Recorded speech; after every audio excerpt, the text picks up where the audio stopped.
Other observations about the recession and your businesses or your challenges?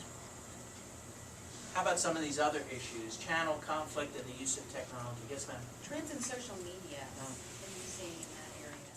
Well, really what we're seeing with social media is very reminiscent to what we saw probably 8 or 10 years ago with the internet.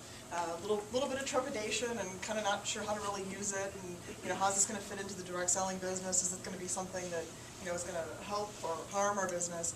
And actually in 2009 was the first year that we specifically dedicated the content of that Be Connected conference specifically to social media.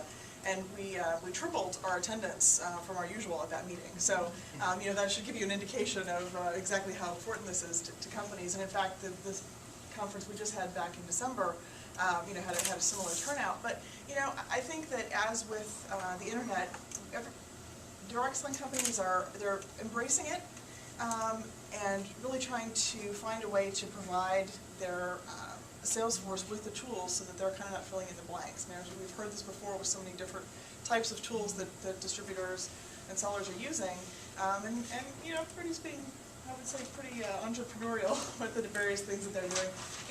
I think it's something that's here to stay, and will really be a tool for your sellers to continue to be able to give that personal service when you might not really be face to face. Here's the problem that we heard as people talked about it in Florida.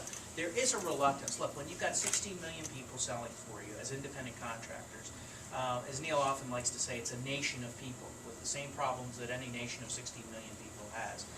People will engage sometimes in inappropriate sales practices or personal behavior, and whether it's on the internet or in a social media site or otherwise, they may engage in activities that you as a company don't like. And what frequently has been the reaction, particularly sometimes from our legal colleagues and friends, but even from a marketing perspective, is to exercise as much authority, control, notwithstanding the legal consequences of that, over these people, because you don't want them getting the company in trouble and you in trouble or themselves in trouble. The fact of the matter, however, is that with the internet, of course, originally and now with social media, the need for flexibility and innovation, entrepreneurship, if you will, on the part of these individuals is paramount. And as companies, we cannot afford to exercise that degree of control, because basically what you end up doing is stifling these folks. What I think is we've seen happen over the last 15 years, beginning with the internet and now with social media, is that our companies have tried not to stifle or control that creativity, but rather to give a platform for these individuals, a template, if you will, for them to operate appropriately, say the right things, deal with the right things. When the internet first arose, there were people who said, of course, that direct selling would die, that there'd be no reason to buy anything, whether it was life insurance or books. Why would you want to go to the store? Why would you certainly want to have somebody come to your house and talk to you about the product? You wouldn't. You just get on the internet at 2 o'clock in the morning and buy. You click on it and do your research. And there was some wisdom in that, I suppose.